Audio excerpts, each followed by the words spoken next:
Estados Unidos y la Unión Europea acuerdan aranceles del 15% para productos europeos. El presidente estadounidense Donald Trump y la presidenta de la Comisión Europea, Ursula von der Leyen, se reunieron en un complejo de golf de Trump en Escocia, en un intento de última hora de cerrar un pacto antes del 1 de agosto, cuando Trump tenía previsto aplicar gravámenes del 30% a los productos europeos. Además, la Unión Europea se compromete a comprar energía de Estados Unidos por un valor de 750.000 millones de dólares, a invertir 600.000 millones de dólares en ese país y a incrementar también la compra de material militar de Estados Unidos. Algunos gobiernos europeos celebraron el pacto asegurando que aportará estabilidad y evitará una guerra comercial de consecuencias imprevisibles. Otros hablan de una humillación para Europa. Lo queremos analizar hoy en DB Actualidad en Análisis. Mi nombre es Nicole Geise y desde nuestros estudios en Berlín tengo el gusto de saludar a mi colega desde Múnich, Ezequiel Daray, analista financiero de DW, y Miguel Otero Iglesias, investigador principal en el Real Instituto Elcano y experto en economía política internacional. A los dos, muchísimas gracias por acompañarnos hoy. Ezequiel, comienzo contigo. ¿Es este un buen o mal acuerdo para Europa? Es un acuerdo, Nicole, bueno, gracias por la invitación, es un acuerdo irrisorio. A mí me llama mucho la atención los análisis que hacen en algunos medios, o incluso algunos de mis colegas diciendo que Europa capituló. Es un acuerdo incumplible.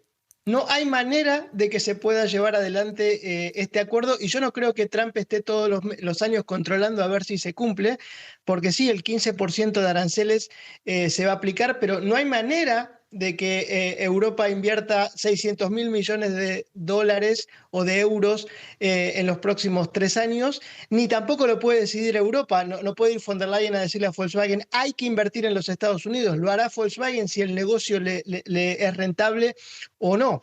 Y no hay manera de que le compren la energía que prevén comprar en los próximos 3 años, porque es el doble de la energía que produce Estados Unidos. O sea, Estados Unidos tendría que duplicar su producción de energía y es prácticamente toda la energía fósil que compra la Unión Europea. Con lo cual, me parece que es un acuerdo como para sacarse de encima del problema, como para despejar una incertidumbre que estaba haciendo mucho daño a los mercados, mucho daño a las empresas, que no va a ser bueno en este tipo de acuerdos arancelarios. Pierden todos. Los principales perjudicados van a ser las empresas europeas que operan en los Estados Unidos, porque van a tener que resignar margen, y los consumidores estadounidenses, y probablemente muchos trabajadores estadounidenses, porque si las empresas europeas tienen menos margen en los Estados Unidos, no es probable que contraten más gente, sino lo contrario. Sí. Ya quiero profundizar más adelante contigo, Ezequiel, qué efectos tiene esto en el mercado estadounidense. Mientras tanto, me gustaría seguir contigo, Miguel, y saber las reacciones. ¿Cómo cayó esta noticia en Bruselas? ¿Cuál es la respuesta europea a este acuerdo acordado anoche entre Trump y von der Leyen? Bueno, muchas gracias por la invitación de nuevo. Un placer estar aquí otra vez también hablando con Ezequiel. Yo creo que en general es de asombro, bueno, se habla de eso, de humillación, de vasallaje, de claudicación, de arrodillarse frente a Trump. Después hay una visión quizás algo más positiva, en el sentido de que, bueno, no se llegó al 30% que fue la amenaza de Trump. Hay que mirar esos aranceles en relación a los aranceles de otros países. Es el mismo arancel que el que tiene Japón, es un poquito más alto que el que tiene el Reino Unido, es más bajo obviamente que el de China. Entonces, bueno, hay gente que dice que tampoco es tan mala cosa. Estoy de acuerdo con Ezequiel que todo lo que son las intenciones de compra de energía, de inversión en Estados Unidos y de compra de armamento son intenciones, y volvemos otra vez a lo de siempre, ¿no? Que esto es un poco pues contentar a Trump para que Trump diga que él ha conseguido aquí lo que no ha conseguido nadie antes, que Europa ha cedido, que los aranceles van a, bueno, a mejorar la vida de los americanos, porque se va a producir más en Estados Unidos, porque la gente va a comprar menos productos europeos en este caso, pero volvemos otra vez a la teatralidad de todo esto, ¿no? Y yo creo que en general la visión es que esto no arregla nada porque Trump puede venir por más, o también aquí hay muchas, ¿no? Se está todavía negociando qué sectores se pueden excluir de ese 15%, o sea que quedan muchas cosas en el aire, pero la teatralidad ha sido la de que Trump ha ganado y que Europa ha perdido. Y Ezequiel, ya lo adelantabas, ¿cuáles son los sectores que se verán más perjudicados y beneficiados en Europa? Más tarde hablamos del mercado estadounidense, por ahora centrémonos en Europa. Bueno, en Europa habrá que ver cómo le cae, y como decía Miguel, hay que leer la letra pequeña de qué, porque se habla de ciertos productos agrícolas, ciertos productos químicos, pero como todos los anuncios desde que Trump ha llegado al poder, una cosa es lo que dicen en la conferencia de prensa y después otra cosa es lo que dice en el papel. Entonces, probablemente algunos sectores agrícolas, me imagino, por ejemplo, que Francia puede verse perjudicado si empiezan a ingresar productos estadounidenses con arancel cero. Se va a ver beneficiado seguramente todo el sector tecnológico porque entiendo que se van a poder importar y exportar productos a arancel cero. O sea, no solamente se ha puesto un arancel del 15%, en algunos sectores se han desmontado los aranceles. Y como decía Miguel, acá hay un sector que es clave para Europa, que es el sector farmacéutico. Y ayer realmente, como dicen en España, parecía un paripé, porque por un lado dijo Ursula von der Leyen, van a estar incluidos en este 15%, o sea, no le van a aplicar a la importación de productos farmacéuticos europeos más del 15%, y Trump dijo por su lado, nosotros queremos que todos los productos farmacéuticos se produzcan en los Estados Unidos, con lo cual no dio por sentado esa afirmación de von der Leyen. Bueno, ese es un sector clave para países como Dinamarca, como Irlanda, y bueno, eso es uno de los grandes sectores que queda por ver. Y la industria automotriz, de la industria automotriz quiero hablar después porque el acuerdo es absolutamente irrisorio en este sentido, pero la industria automotriz podía verse beneficiada versus lo que venía porque estaba pagando hasta este momento un 27,5% de arancel y ahora va a pagar apenas un 15%. Uh-huh. Bueno, la industria automotriz, la industria farmacéutica, me gustaría que ahora nos centremos en la industria energética. Ya lo adelantabas, Ezequiel, me gustaría ir contigo. Miguel, ya lo hablábamos, el acuerdo alcanzado prevé que Europa compre energía a Washington por un valor de unos 640.000 millones de euros durante 3 años. ¿Qué significa eso para Europa? ¿Cómo lo ves tú, Miguel? Bueno, como decía Ezequiel, o sea, yo creo que todos los analistas del sector, etcétera, están diciendo que esto es prácticamente imposible, ¿no? Se parece un poco al acuerdo de China con Estados Unidos en el primer mandato de Trump, este que se llamaba de fase 1, que también decía que China tenía que comprar X cantidades de productos americanos y al final no se llevó a cabo, ¿no? Yo creo que volvemos a esto. Primero creo que estamos frente a una economía intervenida, una economía dirigista, una economía totalmente pues a lo China casi, porque no, tienes que comprar tal cantidad de energía por mi parte, entonces o aumentas esa producción y para eso tendrías que tener toda una política industrial para aumentar esa producción de energía y por el otro lado, por el lado europeo, tendrías que tener todo también una intervención de los estados en sus industrias para poder llegar a esas cifras, ¿no? Así que yo creo que volvemos a la teatralidad. Europa ya le compra mucho gas a Estados Unidos porque hay la guerra en Ucrania y porque se veta el gas ruso y etcétera, aunque después todavía entra mucho gas ruso de igual manera, pero bueno, estamos en esas circunstancias y yo creo que es eso, son promesas difíciles de cumplir que por un lado pues eso, indican una economía totalmente intervenida de planificación estatal que va en contra del libre mercado y segundo, creo que hace que esto no sea creíble y por lo tanto la credibilidad de todo esto está muy cuestionada. Bueno, Europa se podría ver perjudicado. Ezequiel, me pregunto entonces, ¿qué países se verán beneficiados de este acuerdo alcanzado entre Estados Unidos y la Unión Europea? Bueno, se van a ver beneficiados tal vez algunos terceros países. Vamos a ver qué pasa con China también, porque todos los aranceles lo que terminan haciendo es desviar comercio.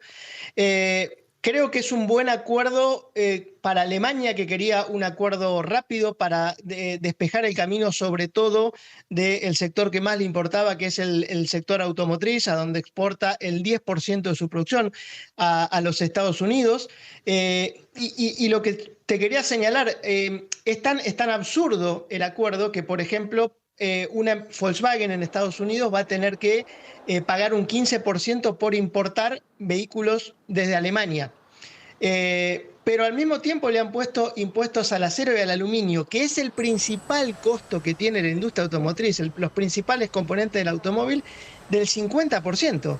Entonces, ¿cuál es la lógica? Es casi más caro producir en los Estados Unidos que traerlo de Alemania, pese a tener un 15% de arancel.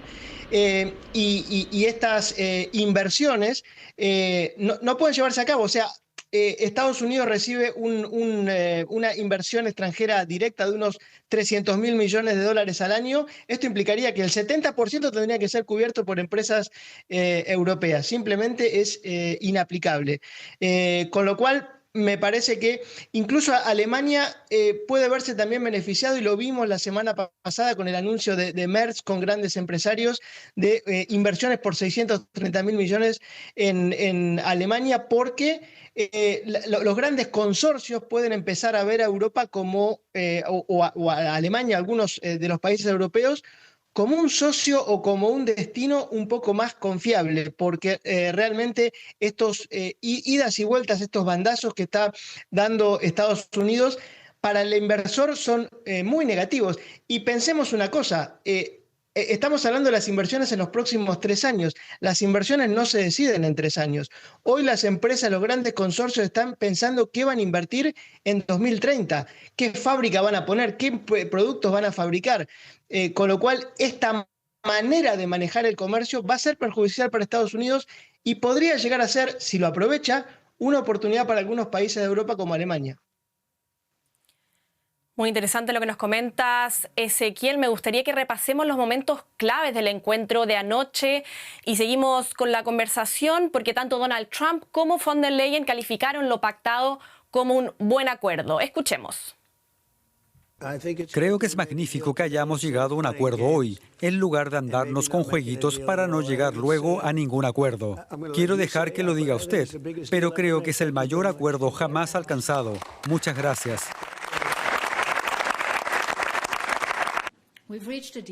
Hemos llegado a un acuerdo sobre aranceles y comercio con Estados Unidos. El acuerdo alcanzado hoy aporta certidumbre en tiempos de incertidumbre. Brinda estabilidad y previsibilidad a los ciudadanos y las empresas de ambos lados del Atlántico. Vamos a sustituir el gas y el petróleo rusos por importantes cantidades de petróleo y energía nuclear estadounidenses. Los chips de inteligencia artificial norteamericanos alimentarán nuestras gigafactorías de IA y ayudarán a Estados Unidos a mantener su margen de ventaja tecnológica. Ahí lo veíamos, Trump habla de un gran acuerdo, Ursula von der Leyen habla de certidumbre en tiempos de incertidumbre. Miguel, sigo contigo. ¿Realmente se ha logrado mayor seguridad para Europa? ¿Cómo lo ves tú? No, yo no compro ese argumento de la previsibilidad y que esto va a generar certidumbre. Lo hemos también visto con el acuerdo de Japón, lo estamos viendo con lo de China. Los últimos 6 meses han demostrado que con Trump nada es previsible. Por lo tanto, yo creo que aquí el tema ha sido el siguiente. La Unión Europea ha entrado en estas negociaciones con cierta debilidad. Los Estados miembros no le han dado un mandato claro a la Comisión para realmente poder escalar el conflicto si era necesario, ¿no? Para darle las herramientas del instrumento de anticoerción que podía haber utilizado, para incluso, pues eso, introducir, pues, daño a Estados Unidos o la amenaza de daño a Estados Unidos en lo digital, en muchos otros ámbitos. O sea, ha sido bueno, esa visión alemana de, bueno, vamos a llegar a un acuerdo cuanto antes para así poder crear esa certidumbre. Pero el problema de Trump es que es un bully. Con los bullies, si tú eres débil, al final hoy te quitan el bocadillo y mañana te lo van a quitar otra vez. Y mañana te van a pedir que traigas también Coca-Cola y el día siguiente te van a pedir todavía más. Entonces yo creo que ahora mismo la lección para Estados Unidos, perdón, para la Unión Europea es que hay que fortalecerse frente a esto, porque si eres débil, cedes y un poco, pues eso, ¿no? Estás bajo la amenaza y el chantaje de Estados Unidos, porque obviamente Estados Unidos nos protege ahora mismo a nivel militar, pues estás en una posición de debilidad y al albur, pues eso, ¿no? De lo que se le meta a la cabeza a este señor. Y yo creo que lo que decía Ezequiel creo que es cierto. Frente a toda esta incertidumbre de Estados Unidos, esta es una oportunidad para Europa. Europa tiene que hacer los deberes. Europa tiene que tener un plan de crecimiento, tiene que hacerse más fuerte, más segura, y eso pasa por eso, por el informe Letta, informe Draghi, por política realmente, pues eso, también de crecimiento, de innovación, gastar más en lo militar, pero también producir más en lo militar. Entonces, es todo un giro que tiene que hacer la Unión Europea, pero yo creo que la lección de estos meses y de las últimas horas es precisamente que tú no puedes ser tan débil frente al bullying de Estados Unidos. Ezequiel, tenemos pendiente hablar del mercado estadounidense, porque por un lado Trump quiere favorecer la industria nacional, por el otro lado me imagino habrá menos competencia y me pregunto, ¿logrará este acuerdo reducir la inflación? Una de las principales promesas de campaña de Donald Trump. No, la inflación es responsabilidad de Jerome Powell y nada más que de Jerome Powell, y espero que Jerome Powell no ceda ante este ataque que está recibiendo por parte de la Casa Blanca para reducir las tasas de interés sin sentido, porque los argumentos que pone la Casa Blanca es la economía está volando, estamos recibiendo inversiones, hay que reducir las tasas de interés. No, es al revés.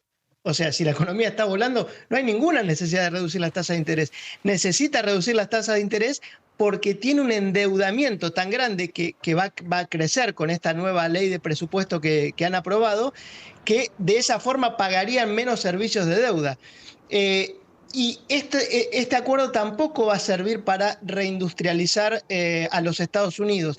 Hay que tener en cuenta una realidad. Estados Unidos y Europa no son, Estados Unidos es un país y Europa no es un bloque industrial. El 10% de todo lo que produce Estados Unidos es industrial. El resto son servicios, porque es una economía que ha madurado. China es el 30% industrial, antes era incluso mucho más. Con lo cual, no tiene sentido, o sea, decir, todos los medicamentos los vamos a producir en los Estados Unidos. No hay mercado para producirlo, no hay mano de obra para producirlo, no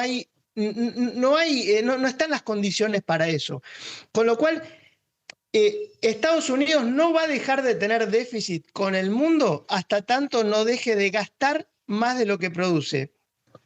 El sector público y el sector privado se endeudan constantemente porque tienen déficit. Entonces, esto se financia importando más de lo que se produce. Mientras esto se mantenga, van a tener déficit. Y los aranceles son un impuesto, es un impuesto que no le cobran a Alemania, que le están cobrando al consumidor europeo. O si la empresa, por ejemplo, Volkswagen o la que sea, quiere asumir el costo y reducir su margen, está reduciendo su margen una empresa que opera en los Estados Unidos, que paga impuestos en los Estados Unidos, que contrata gente en los Estados Unidos, con lo cual una empresa que tiene menos margen, como decía antes, no es probable que contrate más gente, sino lo contrario. No es probable que invierta más, sino lo contrario, y seguramente va a pagar menos impuestos. Y Miguel, ya para ir terminando, Bruselas y Washington mantienen la relación comercial más intensa del mundo. ¿Provoca esta guerra comercial o estos acuerdos a los que se están llegando la necesidad de abrirse a otros mercados? Por ejemplo, apurar el acuerdo entre el bloque europeo y el Mercosur. No, por supuesto. Yo creo que lo que tiene que hacer Europa es eso, ¿no? Al final, mira, yo creo que por un lado está el tema de los aranceles, que como dice Ezequiel, puede que sea más perjudicial para Estados Unidos que para ningún otro país, porque al final, pues, ¿no? O sea, mientras el resto del mundo a lo mejor siga abriéndose, Estados Unidos se está encerrando. Y solamente estamos hablando de aranceles sobre bienes, porque ya hay también comentarios ¿no? de que a lo mejor tiene que haber algún tipo de control en la cuenta de capitales para el capital que entra en Estados Unidos, etcétera. O sea que Estados Unidos está en esa deriva más proteccionista y la Unión Europea pues tiene que buscar alternativas y seguir abriéndose al resto del mundo, y está el acuerdo de Mercosur, está lo que pueda salir también de ASEAN, está, bueno, ¿no? O sea, al final, en esta negociación, lo inteligente hubiese sido, mira, vamos a unirnos todos estos países, ¿no? Del G7, de mucho del sur global, etcétera. Si Estados Unidos quiere poner aranceles, vale, que lo ponga, etcétera. Es un mercado importante, obviamente, pero no es toda la economía global, y que el resto de la economía global pues no entre en esa escalada, no haya aranceles entre unos y otros, y por lo tanto sí, yo creo que esto hace que la Unión Europea intente buscar pues eso, nuevas alternativas. Mercosur lo hemos solicitado, la India se está negociando con ellos, Corea, Japón, los tradicionales, ASEAN, y mirando hacia África también, porque al final pues es un continente con un potencial enorme también. O sea que bueno, frente a la deriva más proteccionista de Estados Unidos, la Unión Europea tiene que seguir apostando por aumentar el comercio y reducir barreras al comercio. Una guerra comercial que parece estar lejos de terminar. De hecho, este lunes y martes Estados Unidos se reunirá con China en Estocolmo. Miguel Otero y Ezequiel Garay, a los dos, muchísimas gracias por este interesante análisis. Hasta una próxima vez. Nos vemos.